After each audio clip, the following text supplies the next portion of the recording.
All right, so today we're going to do a gym owner breakdown with Gerard Gervin. So quick run through, Gerard. Just tell us a little bit about your gym, where you're based, what model, how long have you been open, some of the details around that. So gym's called the Performance Lab. We are in Ireland, up in County Tyrone.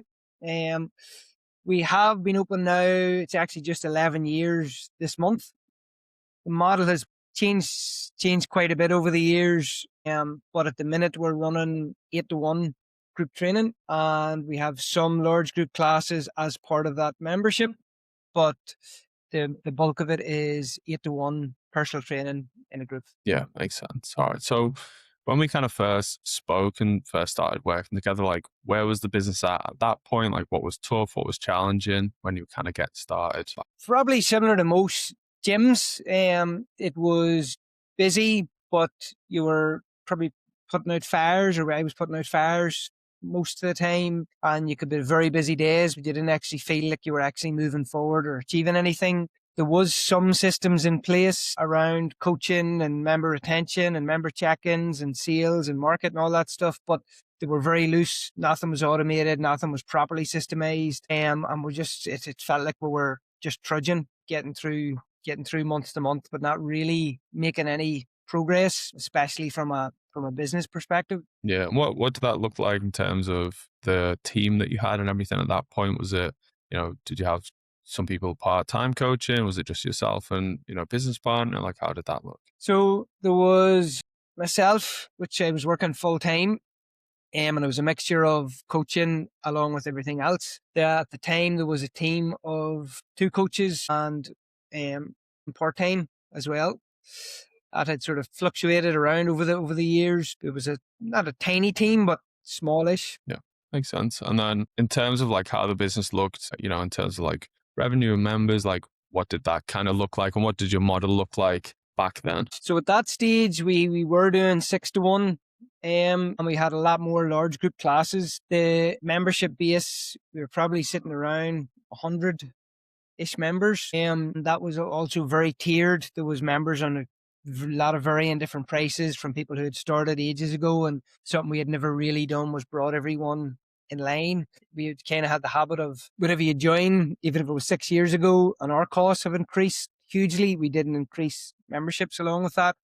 We just thought it was unfair. People, I'm sure again, can relate that you almost feel like you're being cheeky to ask someone to come up, even though your costs have actually doubled in some cases.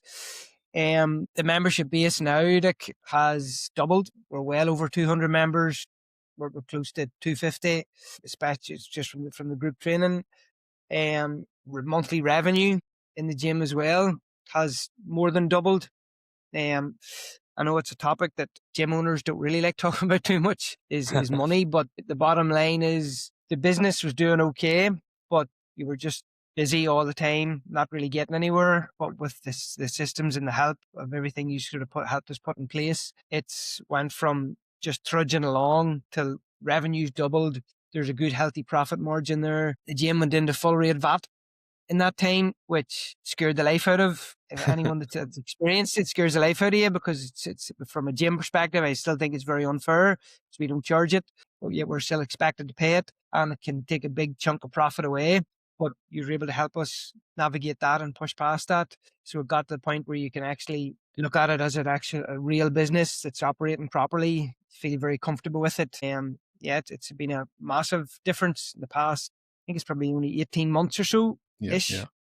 But yeah. All right. Difference. So what were kind of the 2 or 3 big changes or big things that we worked on and implemented that you feel like made that difference? Obviously going from, where you were at before to basically doubling the members, doubling the revenue as well. Initially it was systems. One of the things we talked about at the very beginning was broken windows. And it seemed a very small thing, but it resonated a lot, and it filtered down through everything from culture in the gym to cleanliness to standards after coaching sessions to how different parts of the building were, painting, signs, everything.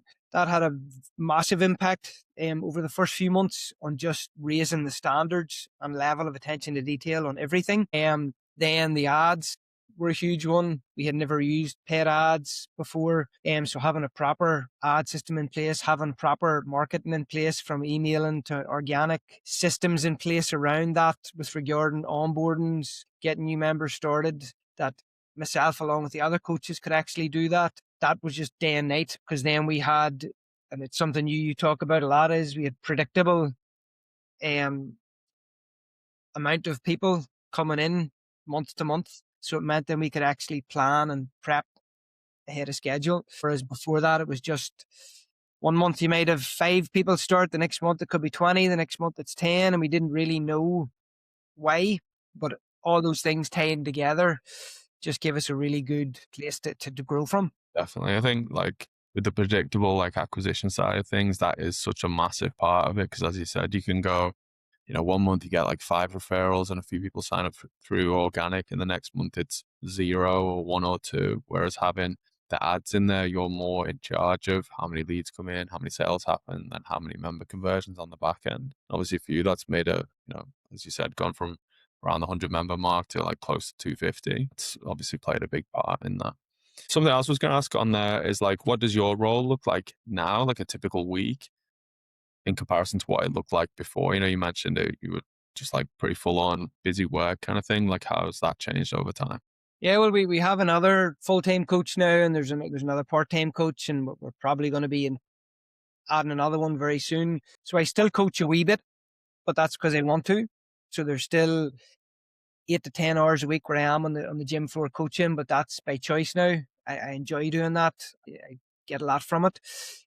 The rest of my day then is sort of, it's still busy, but it's productive. There's a better schedule. Kind of know what's happening day to day. There's still fires, there's still stuff comes up, and I've come to the realization I don't think that ever changes to a degree, but they're manageable now. It means when they're sorted, they're sorted. It's not just going to happen again in a week's time, because there's a system in place. So my day to day is, it's still busy. I'm still doing a bit of coaching, but it's all by choice now.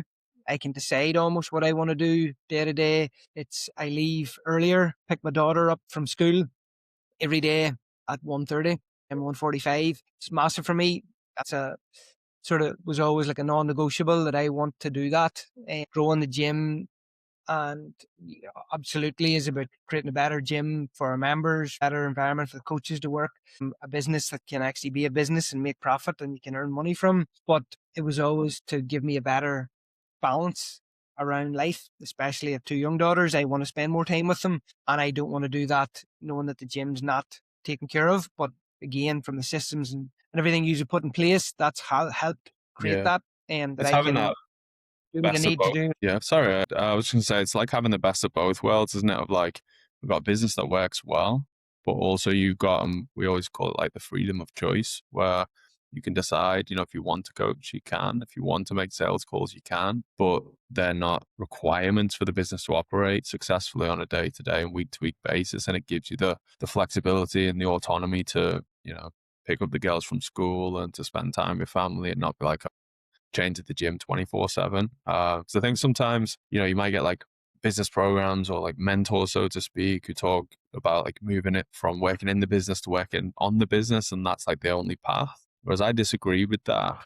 In like, that's the fundamental thing that you have to do. But it's nice to have the option to work in the business when you want to, rather than be forced to for it to function on a daily basis. And it sounds like that's obviously what you've achieved there as well. Yeah, definitely. It's my days and my weeks are enjoyable now. As the business keeps growing, they'll change a wee bit more, but it's in a good spot that I'm happy with. That wasn't in that spot before we had started with yourselves. It was just a same as most people, again, probably relate. It's just a grind, and you feel like you're always sort of 1-2 steps forward and 10 steps back, and nothing ever just feels like you're existing. You're not Yeah. actually building the business that you want to build. Yeah, that makes sense. Perfect. All right. Last couple of questions then. One would just be, what would you say the 2 or 3 kind of biggest results or main benefits that you got from working together over the last 18 months or so? Like, again, to keep it really simple and to the point, is the business is earning over twice what it was before, and a good chunk of that's profit.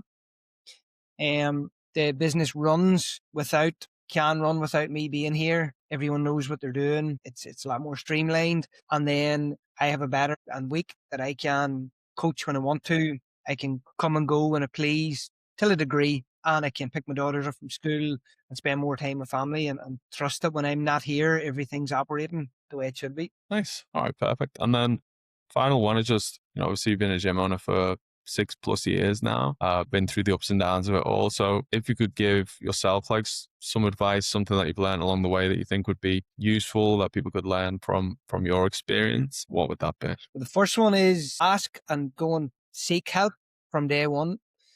Don't try and figure it out yourself, because there's a massive, massive difference between being a really good coach and running a gym. They're two completely different things. So the first one I would say to someone is just go and get the business mentor. Things kind of become a bit of a cliche now that everybody coaches for a month and then they're a business mentor. Yeah. But that's something I would go back and do. I would get somebody, like, wish I had went to yourselves years earlier.